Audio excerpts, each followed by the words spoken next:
नमस्कार। हनुमान बेनीवाल से जलने वालों को भी आदाब, सत श्री अकाल, नमस्कार। और हनुमान बेनीवाल के प्रति इस वक्त स्नेह, प्रेम, मोहब्बत दिखाने वालों को तो भाई बहुत बहुत शुक्रिया, बहुत बहुत धन्यवाद।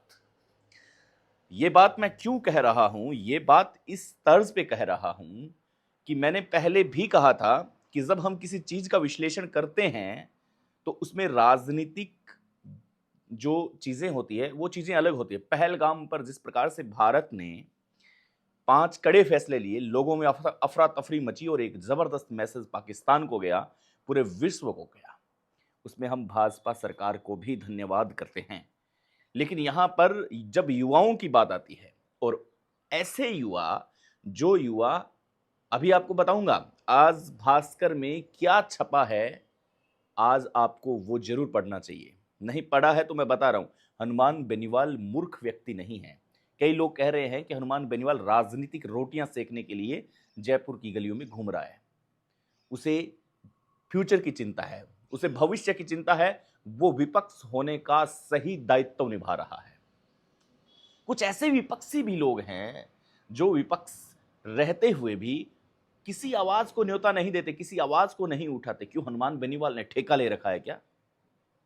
सबसे पहले आपसे निवेदन है कि अगर आपने अभी तक ये वीडियो शेयर नहीं किया है, हम रोजाना ये बात नहीं कहते हैं, आज हम डंके की चोट पे कहते हैं कि अगर आपने ये वीडियो अब तक शेयर नहीं किया है तो इसे इतना शेयर कीजिए, इतना शेयर कीजिए कि आज हर एक युवा के मोबाइल व्हाट्सएप स्टेटस होना चाहिए और आज वो देखे हनुमान बेनीवाल कौन है, क्यों लड़ रहा है हनुमान बेनीवाल।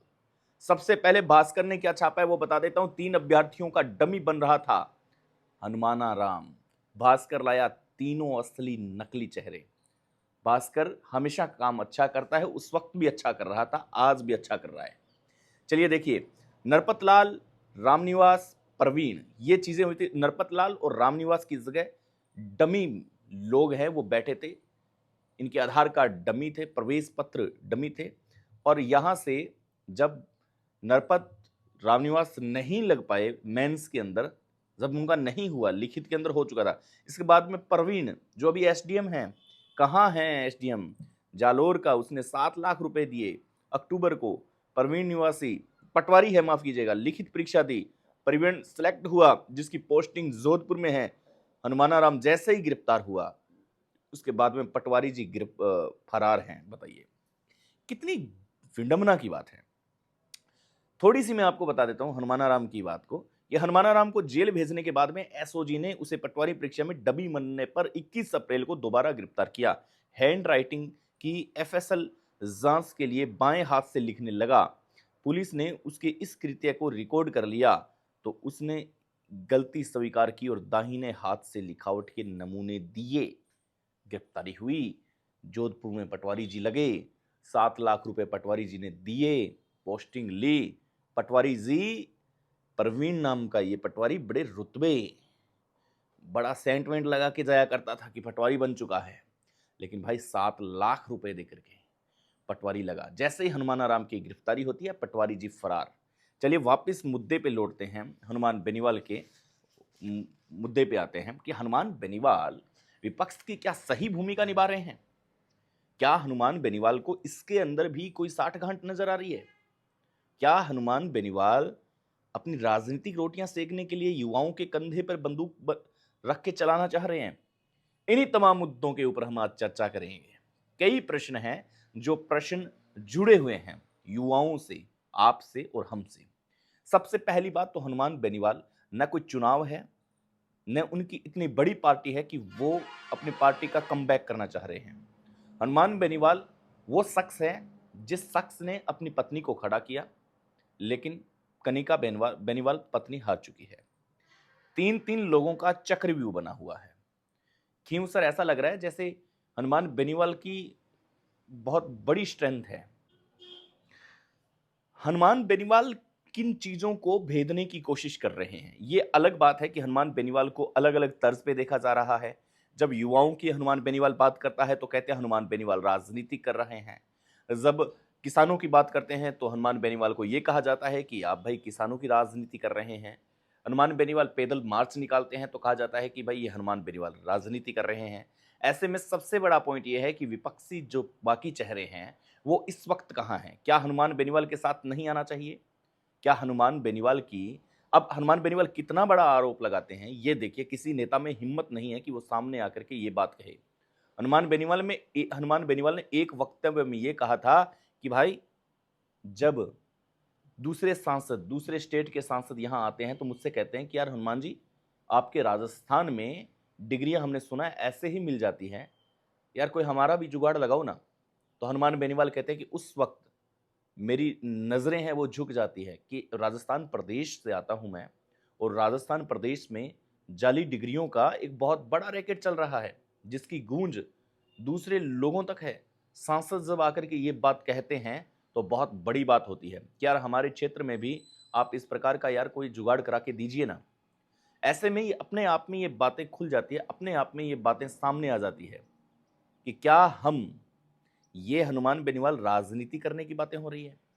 हनुमान बेनीवाल किस तरीके की राजनीति करना चाहते हैं? हनुमान बेनीवाल क्या अपनी राजनीतिक रोटियां सेकने के लिए बाहर निकले हुए हैं? तमाम ऐसी बातें हैं, लेकिन विपक्ष का कर्तव्य बनता है। अटल बिहारी वाजपेयी ने यह कहा था कि विपक्ष को मजबूत होना चाहिए, लेकिन क्या वो पहले की राजनीति आज की राजनीति से मेल खाती है? इन राजनीतिक पार्टियों को ऐसा क्या हो चुका है? आप भले ही किसी नेता का नाम लें, यहां पर राजस्थान में आपको अलग अलग विपक्षी पार्टियां हैं वो मिलेगी, लेकिन क्या सही मुद्दे पर किसी ने आगे पहल की है? मेरे हिसाब से सही मायनों में किसी ने इस पहल को आगे बढ़ाया ही नहीं है। सच माने तो हनुमान बेनीवाल जिगरे वाला व्यक्ति है, जिगरे वाला आदमी है, तब जाकर के युवाओं की बात करता है, तब जाकर के वो सीधा सरकार से भिड़ने की कोशिश करता है। हनुमान बेनीवाल को ईडी की फिक्र नहीं है, हनुमान बेनीवाल को किसी छापे का डर नहीं है, जो है वो सामने है। आज हर तरफ हनुमान बेनीवाल क्यों हो रहा है? वो इसलिए हो रहा है क्योंकि वो व्यक्ति युवाओं की बात करता है। अरे भाई क्या हो गया? आज के प्रदेश के अंदर 7-7 लाख रुपए देके आप पटवारी बनेंगे, जब 2x2 के कमरे में सोने वाला व्यक्ति, आप सोचिए कि 2x2 यानी कि क्यों कह रहा हूं मैं? क्योंकि एक मंच होता है, चाहे वो रूम 10x10 का हो, लेकिन मैं उसे कहूंगा कि वो एक मंच है, एक स्टेज है, 2x2 की जगह बड़े बड़े आदमियों को हिला देती है।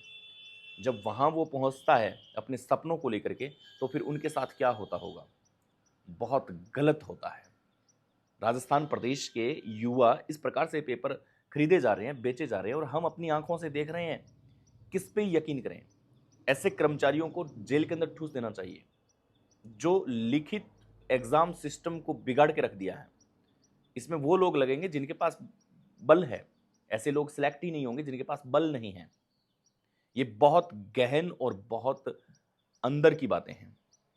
ये सिखाएगी अपने को कि हमारे देश का भविष्य कैसा है, हमारे देश की अंतर आत्मा कैसी है। हनुमान बेनीवाल के एक कथन के साथ मैं आपको छोड़े जा रहा हूं। कहते हैं कि भाई मैं जो कर रहा हूं वो ठीक है, लेकिन किसी में हिम्मत है क्या मेरे सामने आने की, मुझे गलत साबित करने की? मैं तो बड़े बड़े मगरमच्छ का कुंडली लेकर बैठा हूं। जब इस प्रकार से कोई ओपन चैलेंज करता है तो भला ये नेता कहां बिल में घुस जाते हैं क्या? थैंक यू सो मच, धन्यवाद। इसी अपडेट के साथ वापस हाजिर होता हूं। जय हिंद।